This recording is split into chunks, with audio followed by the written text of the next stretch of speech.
নাবালিগ অবস্থায় যার বাচ্চা মারা যায়, ওই বাচ্চাগুলিকে আল্লাহ পাক রব্বুল আলামিন কিয়ামতের ময়দানে বাপ মার জন্য বহুত বড় সুপারিশকারী বানায়।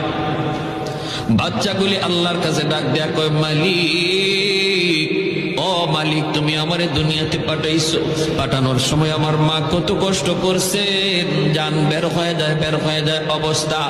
এরপরে আমি দুনিয়াতে আসলাম, এত কষ্ট আমি মাকে দিলাম, কিন্তু মার কোনো খেদমত আমি করতে পারলাম না, আমার মা ঋণ আমি শোধ করতে পারলাম না। আল্লাহ, আজ যদি তুমি আমাকে জান্নাতে দিতে চাও, আমার মা বাবা সারা জান্নাতে যাইবো না, হয় আমারে বাপ মার সাথে জাহান্নামে দিয়ে দাও, হয় আমাকে আমার বাপ মার সাথে জাহান্নামে দিয়ে দাও।